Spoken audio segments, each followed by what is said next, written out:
Thank you so much, Tim, for taking the time and joining me on the show today. I've been looking forward to this conversation for some time now. We've got a lot of interests in common and a lot to talk about, I'm sure. You are a prolific venture capitalist, founder of Draper Fisher Jurvetson. You also founded Draper University and the Draper Venture Network, and now you're investing out of Draper Associates. You also have a crypto fund called Draper Gorin Home, and you've just made a tremendous number of amazing investments over your career as a venture capital investor, and sort of runs in the family with your father and your grandfather having both been huge pioneers in venture capital investing. So I think the best place to get started would just be for those who may or may not know you to hear the story from your perspective, and really as early as you're willing to start will be great, and then we can get into some fun things like Bitcoin from there. Terrific. Well, thanks so much for having me, Jake. Yeah, we've had an amazing voyage here. I guess I got started. I've got it in my blood because my grandfather was the first Silicon Valley venture capitalist, and my father was a venture capitalist, one of the pioneers in venture capital for the Silicon Valley. And I think I saw how much fun they had with their jobs, and I just decided that might be the right thing for me, although I kind of wanted to be an entrepreneur. And but I realized that I had sort of too many ideas and not enough pure passion behind any one of them. And so I realized that venture capital was probably more appropriate for me. And since then, my oldest daughter, Jessie, is a venture capitalist, only backing women. My son, Adam, is a venture capitalist. Hers is called Halogen Ventures. My son, Adam, runs Boost VC, which goes after sci-fi, but it was the first crypto accelerator, and he hit it just right. And my son, Billy, runs Path Ventures, and he's focused on the consumer and how technology affects the consumer. I think we have, and it's very exciting actually, working with my family. We have a show called Meet the Drapers where my dad and my sister and I and my daughter sometimes come and interview entrepreneurs the way Shark Tank works, except that we allow the viewer to crowdfund. And so the viewer can invest a small amount of money and create overall a large investment for these entrepreneurs. It now has more than 10 million viewers, and it's a hit. Apparently that's even more than Shark Tank has, but most of our viewers are in places like India. How I got started, I used, there was a great program called the SBIC program in the SBA and the United States Small Business Administration.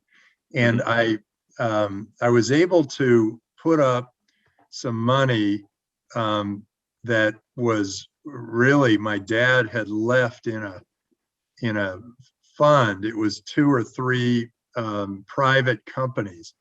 And I went to the SBA and I said, can I borrow against these private companies? And they agreed to it. And so I was able to borrow $6 million against these cats and dogs. And that put me into the business. And I made about 40 different investments with that money. And then it looked like I was in trouble. The fund was on the SBA's dirt list because it looked like I wasn't going to be able to return the money. And then the public window opened up, and I had 5 IPOs, and one of them was Parametric Technology. It was 170 times on the money, and it started me in the business. Suddenly I had a good record. I could go out and raise money.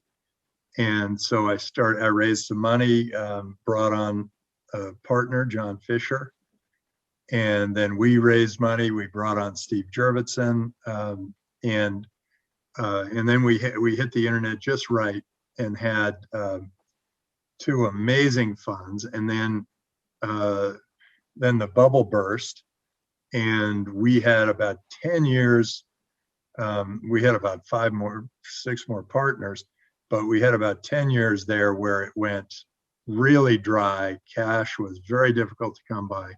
Sarbanes-Oxley came in as a big regulation, and it was like kicking a dead horse. It was already hard to take a company public, and then all of a sudden the government added a whole bunch of regulations that were going to cost these companies $5 million a year if they went public.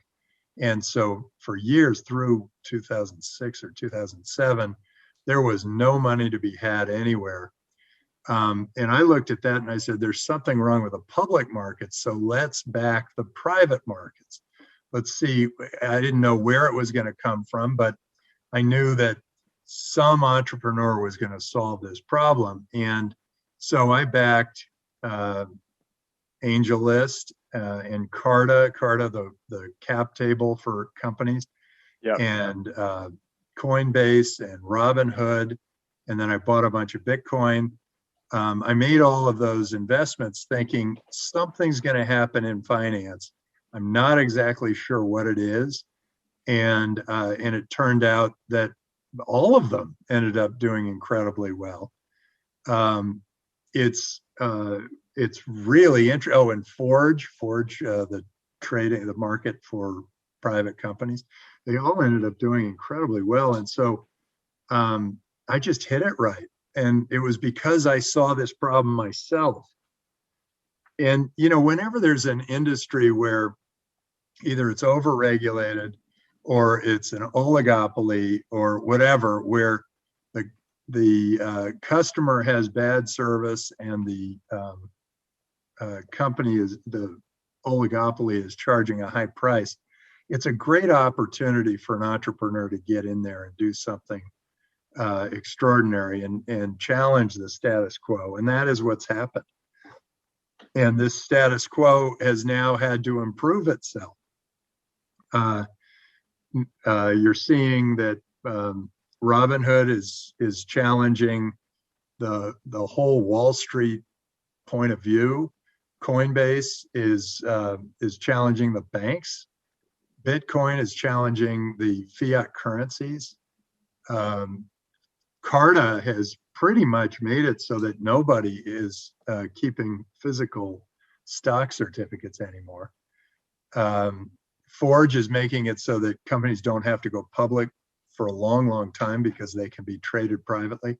So we really have been able to back some of these amazing companies that have done some extraordinary things. So yeah, that's a long-winded answer to a short question. I got my start by going into a business that my grandfather had started, but not in going into his business, because actually he was long since gone out of the business when I got started. And my father had gone to run the Export-Import Bank, and then he ran UNDP, the United Nations Development Program. And so there was no other way to go except to start it myself. And that has paid off. And now 3 of my children have started their own businesses. It's amazing. And I appreciate you sharing the full story. This is you've come on the right show for the long-winded responses. I love to hear it, especially when it comes to these early stories, like I mentioned.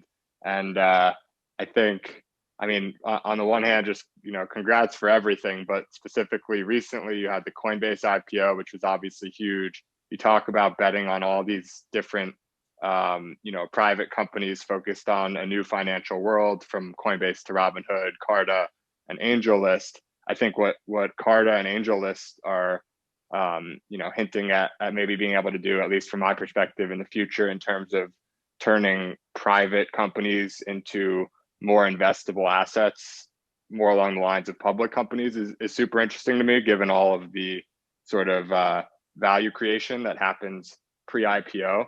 And then obviously getting on board with Bitcoin in a big way very early, I think it's safe to say was a not bad move by you at the very least. So I guess let's take these. I don't want to go through all of them because I actually have a ton of stuff that I want to talk with you about. But let's start with just Coinbase. Obviously, huge news just last week. IPO around $100 billion. It's always hard to remember the B. It sounds like silly, but it's real. What do you make of Coinbase? I guess what was the story of that particular investment, and what do you sort of envision for the future there? Well, my son Adam seeded Coinbase. He put the first money in, and then he brought it to me, and I kind of liked it, but I already had an investment in something called Coin Lab, and my partner at the time sort of talked me out of it. But I kept my eye on it, and as the business grew and improved, I realized that I had made a huge mistake, and I jumped in with both feet, and then that was at a point where I was I was just investing solo, and now then I raised a fund so that I could be a fiduciary again, which I actually really enjoy. And then we invested again in Coinbase, and in both cases, it looks like it has been an amazing success for us. But it's also just the beginning in my mind. I can see Coinbase. What do they have? 40 million wallets or something. There are 8 billion people around the planet. Yeah. There's no reason this thing doesn't just keep going. And I'm very excited about what Coinbase is, what they've been able to do. And whenever anybody asks, well, how do I get started with Bitcoin? There's only one answer, and it's just go get a Coinbase account. So yeah, we're really pleased. We think that Brian and his team have done an outstanding job. They've figured out how to make money in the business, and boy, they've grown at an extraordinary rate. And they're model citizens. They work with the regulators. They operate cleanly. They have a great system for custodying money, and they connect with the banks so that they can move from crypto to fiat and fiat to crypto. I don't know why anybody ever want to go from crypto to fiat. People have asked me, well, are you going to sell your Bitcoin? And I always say, into what? Why would I ever sell the currency of the future into the currency of the past? It's like taking dollars and converting them into Confederate dollars, or taking euros and converting them into drachma or French francs. It's just, those are currencies that inflated themselves out of business, and people lost faith in them. Well, Bitcoin is the faith currency. It is the currency that we can trust.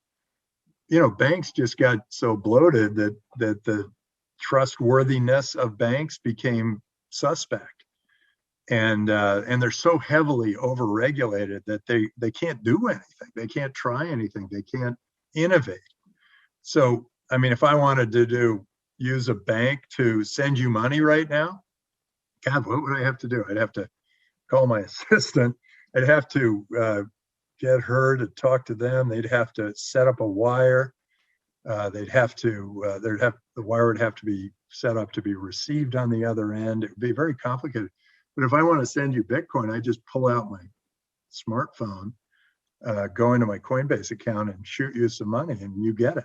Really amazing. So I think that there is a new currency here.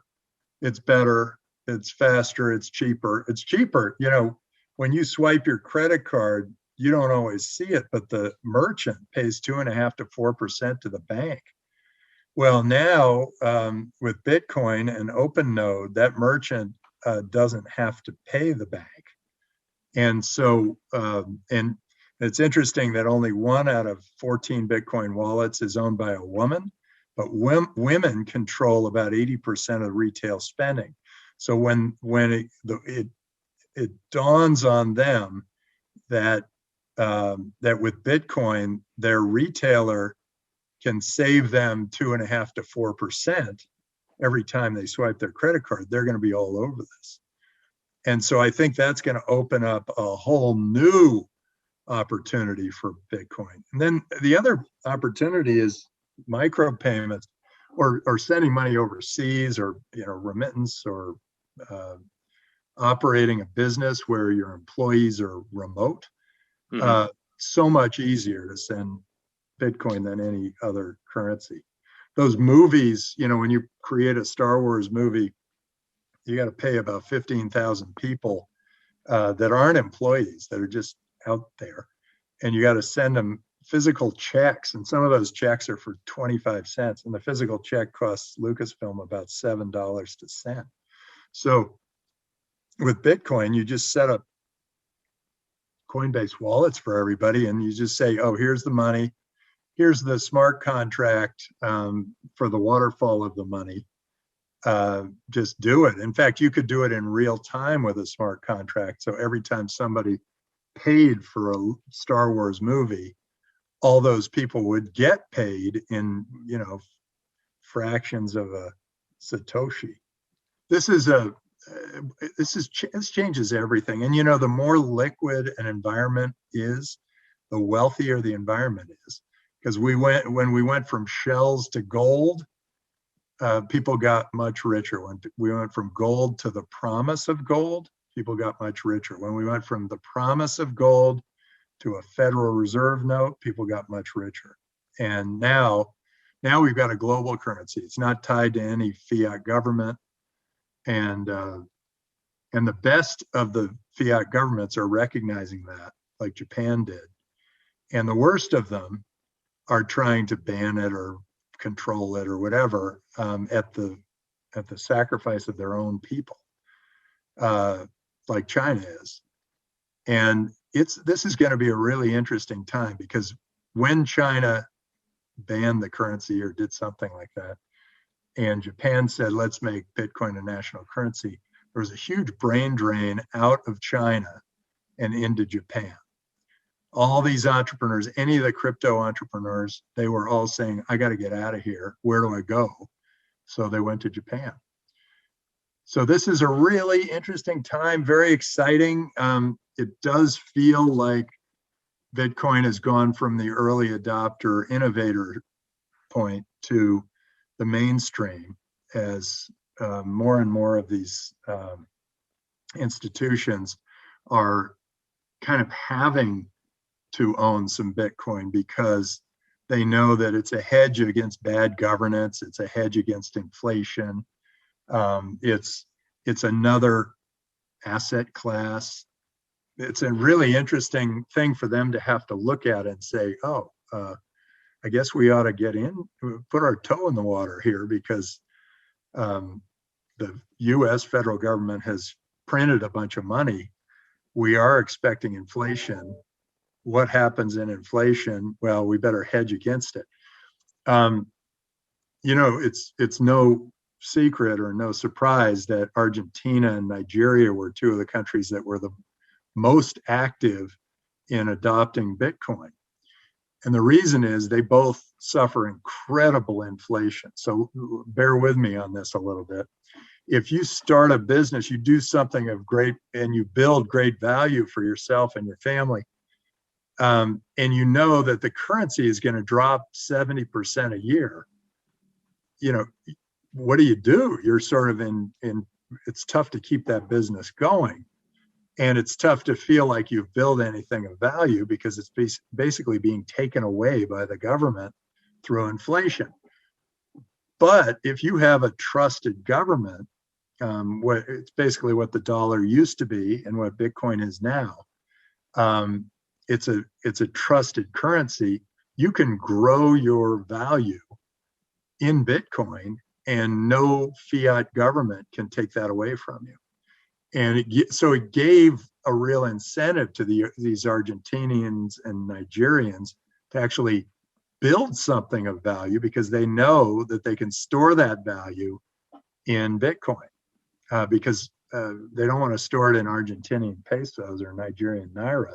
Those currencies are like hot potatoes. You want to get rid of them as quickly as you get them. And so it gives me hope for people who grow up in bad socialist dictatorships or countries that are government controlled, because it allows people to go ahead and build value there, even if the government is messed up.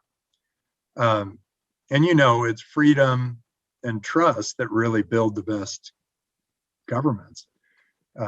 Freedom, the proof of freedom is in Korea, where South Korea was the free country, capitalistic, free market democracy, and North Korea followed Marxian socialism, and they had a government that just told everybody what they had to do, and we've had that demilitarized zone line drawn there for 70 years, and now 70 years later, the average Korean from the South makes 460 times what the average Korean in the North makes, and that is even when adjusted for purchasing power.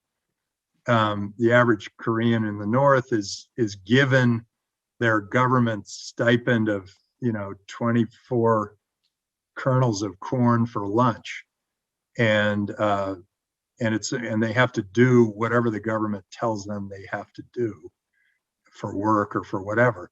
Well, what's happened now is not only are the South Koreans that much richer, but the South Koreans are also 4 inches taller than the average North Korean. So freedom works. So anytime you think, oh yeah, the government has to tell me what to do or whatever, tell other people what to do, hesitate, pull back, fight back, keep your freedom, because you really don't want to get into a government where they're telling you this is what you have to do and this is how you. And I got worried when they were all telling us to lock down and put on masks and all that, because I realized this is starting to look like North Korea and Cuba and the USSR and all those countries that really failed completely under government control. And then on trust, it's interesting. We've always had good trust in the U.S., but Singapore used to be a very untrustworthy country.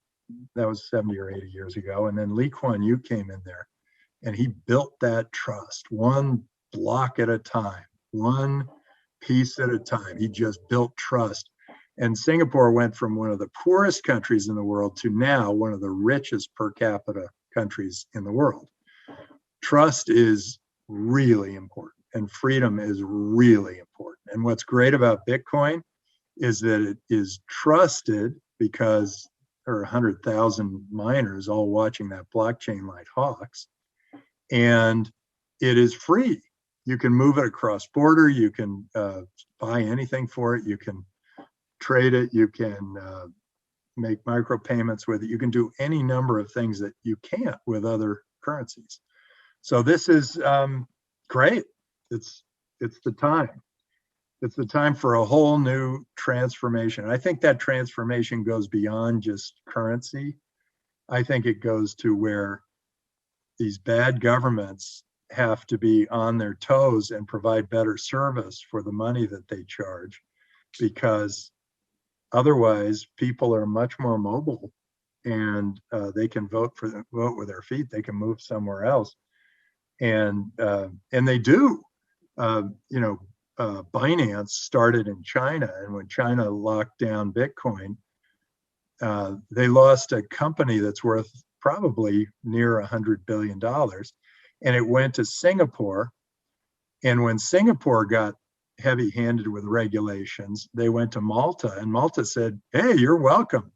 Come on in. We're a free country. We encourage crypto. We think that what you're doing is fantastic." So Malta got the benefit of $100 billion business just by being more receptive and open and free and trustworthy. Yeah, that's a really interesting perspective. I'm trying to figure out which piece I want to sort of dig into a little bit, but I'm going to start by just giving the listeners a little bit of context in regards to your bullishness on Bitcoin.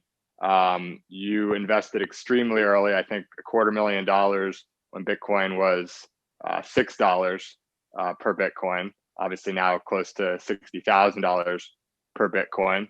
I think you lost that actually. Yeah, I But lost all of that. yeah, but I lost all of that. you saw in the resilience though, that was part of what gave you the conviction, right? Yeah, absolutely. I saw how many interesting uses that people had. The unbanked were starting to use it as a banking system. The people who were earning money were sending money overseas to their families very easily without having to pay Western Union 16%. People were using it for paying their companies that were distributed around the globe. They were using it as rails to transform dollars into Bitcoin and then Bitcoin back into Tanzanian shillings or whatever. They were using it for, so there were so many new uses. And there was this groundswell. Bitcoin is a movement, and it's so much more than just a currency. It's a movement. It's a way of thinking, and we really. I saw that. I saw how passionate everybody was about being involved, and that's when the U.S. Marshal's Office came out and said that they had confiscated the Silk Road Bitcoin and that we're going to put it up for auction. And it was interesting because I knew a lot of the people who were bidding on that Bitcoin, and they were all talking about what kind of a discount they were going to get. And I thought, well, either this thing is going to be huge and like transformative for civilization, moving us to an anthropological leap, or it's going to just go to zero. And I thought, well, it doesn't matter if I pay 618 or 617. And I thought, well, God, I want to win at least one of these lots. And there were 9 lots. So I bid 632 where market was 618. And I got all of them, which was a lot more than I thought I was going to get. And so I was heavily weighted toward Bitcoin. But then the Bitcoin went from 632 down to about 180. And so I looked pretty stupid. But I kept hanging on just because I thought, this is really important. It's something that's important for people, for humans, humanity around the world. And it gets people thinking that we're one world. We're global. We're not tribal. We're not a part of a tribe that has these weird geographic borders anymore. We are global, and this is the global currency. And it got me thinking, global, open, transparent, decentralized, frictionless, unaffected by the movements of governments. I think it made me just sort of say, this is important.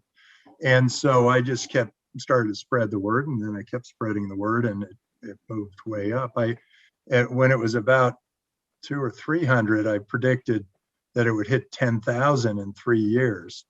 And everybody, of course, thought that was nuts, but it hit 10,000 almost 3 years to the day of my prediction. Then it fell back down to about, after it went up to 17,000, came back down to about 4,000.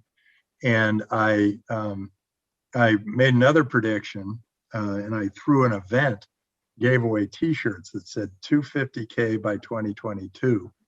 And that seemed crazy because it was at about 4,000 at the time. And it doesn't look so crazy right now. Yeah, no, it doesn't look crazy at all. I was going to bring up the predictions, but you beat me to it. I'm curious. You And made then this I prediction. believe that even after 250,000, it just keeps going up from there because it becomes more and more important to people, and it spreads. It's Metcalfe's law. The value of a network is uh, tied directly to the square of the number of nodes in the network, and that number of nodes are going up at whatever it is, 4,000 a day.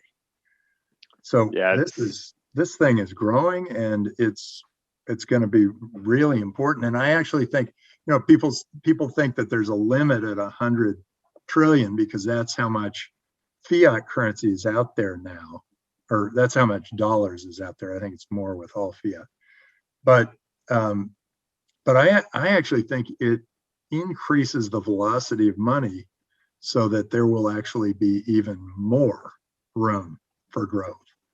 So I'm very optimistic about the long-term value of cryptocurrency. Um, and I wouldn't want to be, holding a lot of dollars right now. I certainly yeah. wouldn't want to be holding a lot of Argentinian pesos or Venezuelan bolivar. Yeah, it's amazing to hear this perspective from you. First of all, on the Venezuela point, I heard a great quote when I was first sort of learning about Bitcoin from I think it was Andreas Antonopoulos. He was saying it's really hard to explain Bitcoin and why it's so revolutionary to an American, but he doesn't have to explain it to someone in Venezuela, and he doesn't have to explain it to someone in Argentina because they just get it. Their money is super volatile as it is, and it's generally going down, and Bitcoin is pretty volatile too, but it's always gone up in the end. So it's a pretty interesting sort of international perspective. And I think it's great that you have this extremely international perspective, and maybe it sort of runs in the family. I know your dad uh, created Draper International, I believe it was called, the first US VC fund to invest in India. You made very early investments, Baidu in China in 2001, Skype in 2004, I think, an Estonian company.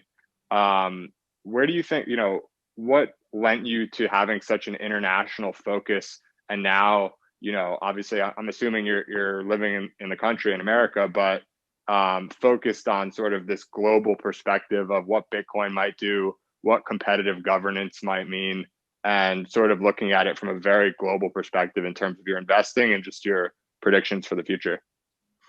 Yeah, I'll hit those one at a time. First, um, when you say Bitcoin's very volatile, I always think one Bitcoin is worth one Bitcoin, but it's all these other fiat currencies that are very volatile against it as they slowly disappear from use. But and then the reason I have a global perspective is that my my grandfather was very global. He worked with Mao Zedong on the one-child policy. He headed the reconstruction of Germany and Japan after the war under the Marshall Plan. He did all the economic part of under the Marshall Plan.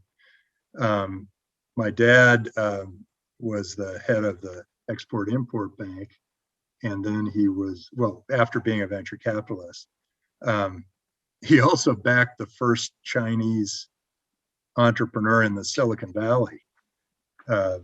David Lee ended up being a huge success.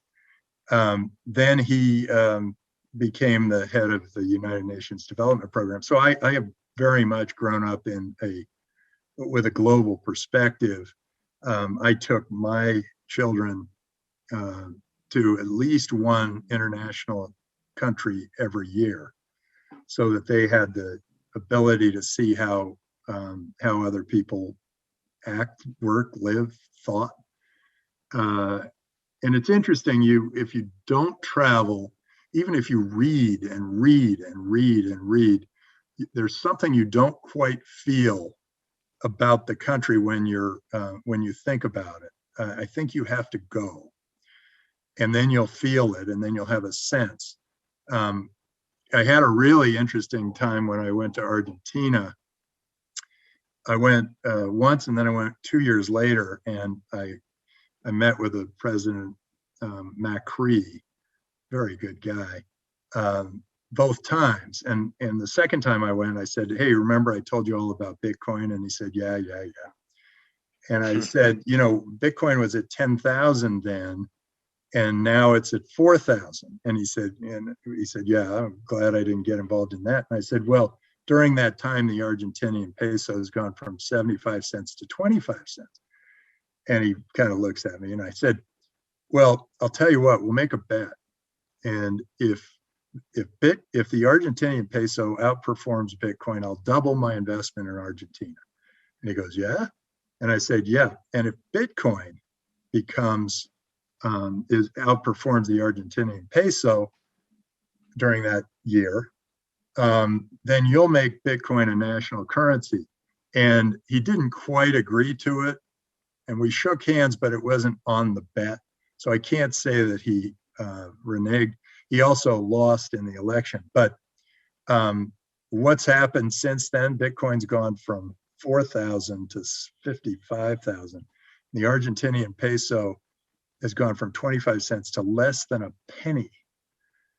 You bet everybody in Argentina understands this. Anyway, the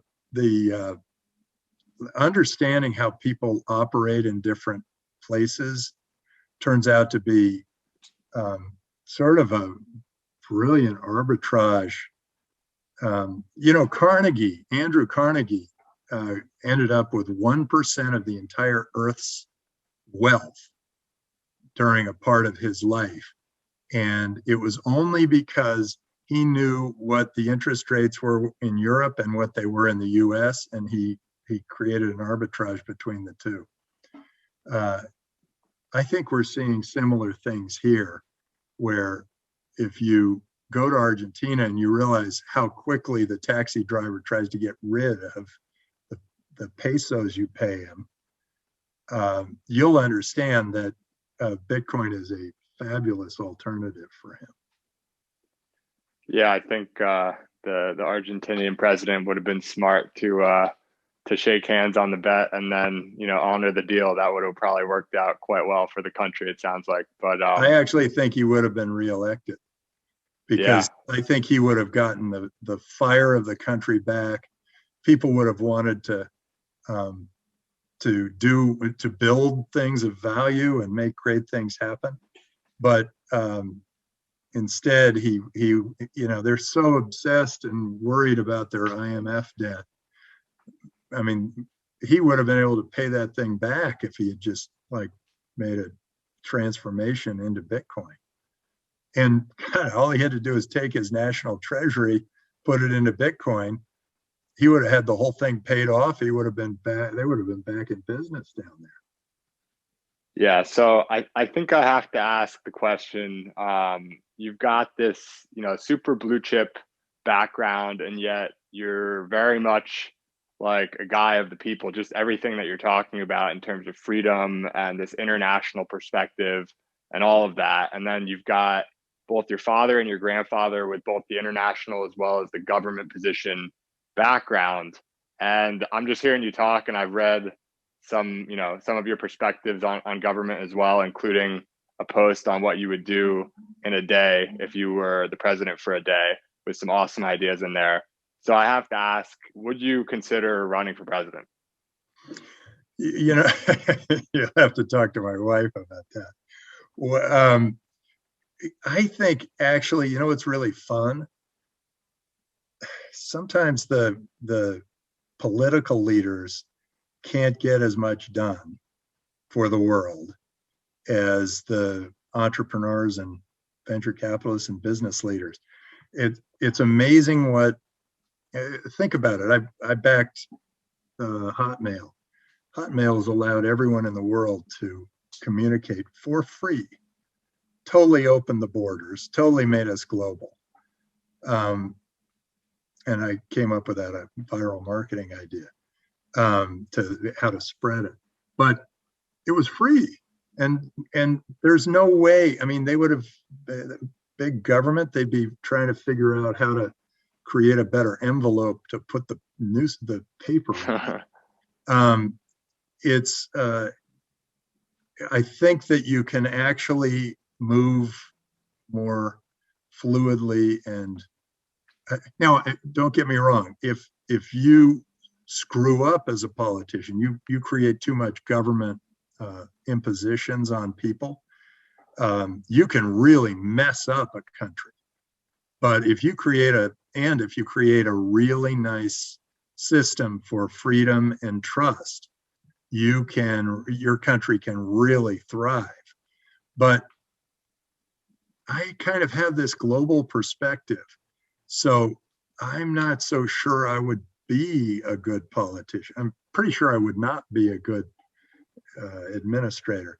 And I don't think I'd be a good politician because I'd be looking out for the good of the world and not just for the good of my own country. And I think and I think that actually, I think some of the politicians might take a little lesson there. Because if you look out for the good of the world, you end up doing great things for your own country. But it doesn't do as well on a relative basis, maybe, but it does do more for the world. And that kind of karma always comes back. So yeah, I am always very interested in political things and forces and how to combat groups that are hurting our freedom. But God, think of how much wonderful contribution has been made by entrepreneurs. Think of what Steve Jobs has done for us with the iPhone. Think of what the Sergey and Larry have done for us, and Baidu, Robin Lee, have done for us with opening up the information of the world to the world. Think of what the Hotmail guys and the Skype guys have done, and now the Zoom guys have done to allow us to all communicate with each other. Those are things that really impact the world in a lot bigger way than any policy decision, unless they go off the rails or on the positive side, they create a really great free market platform for growth. Yeah, no, I agree. And I think that's a great point. I know we're coming up on time. I think one thing that would be interesting for sure is that if you were the president, you would align the country with Bitcoin, which I couldn't really see being a bad move, really, regardless of how things pan out. But nonetheless, and I think the group is coming around because they've chosen some very good people in finance. The head of the SEC, Gary Gensler, is a really bright guy, taught blockchain at MIT. I hope they've chosen somebody really good for the IRS. I'm not aware of it, but I think that the IRS should start thinking about accepting Bitcoin. If there's a business that is a walled garden and only operates in Bitcoin, the IRS should be very happy to accept Bitcoin for taxes. So I think that they are starting to come around, and I'm optimistic about the U.S. if they do.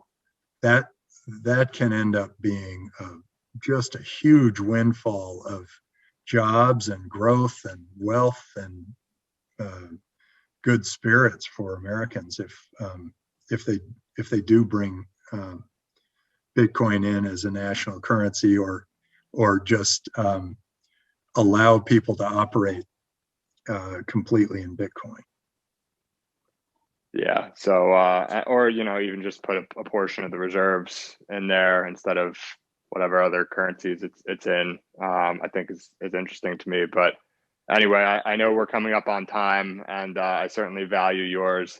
I don't think we've scratched the surface on the things I'd like to discuss with you over some time. So maybe we can do it again in the future. But in the meantime, where can people go to follow you? I know they should tune in to Meet the Drapers. You guys heard it. It's Shark Tank, but interactive. Basically, what else could you ask for? And Yeah, then and there's interactive, and you can invest. You can actually invest through a crowdfunding system. yeah, exactly. So I would. You can reach me. I'm at Tim Draper on LinkedIn. I'm Timothy Draper. You can reach me by well, if you're an entrepreneur and you're just getting started, think about going to Draper University. That is an extraordinary experience for these people who've been through. There have been 1,200 that have been through, and they've started 500 companies. They've come from 95 countries. And some of those have become unicorns, so that's pretty exciting. And then you tune in to Meet the Drapers, but also if you're an entrepreneur, apply to Meet the Drapers. It's a great way to get yourself out there with your new business, and it's a great way to potentially get funding for your new business. And then, of course, if you go to draper.vc, Draper Associates is always looking for the next great thing. And if you have a business plan that you've worked up in a deck, feel free to send me an email, tim@draper.vc. awesome. Well, thank you so much again, Tim. Appreciate the time today. It's been a real pleasure talking with you, and hope to talk again soon. Great. Thanks, Jake.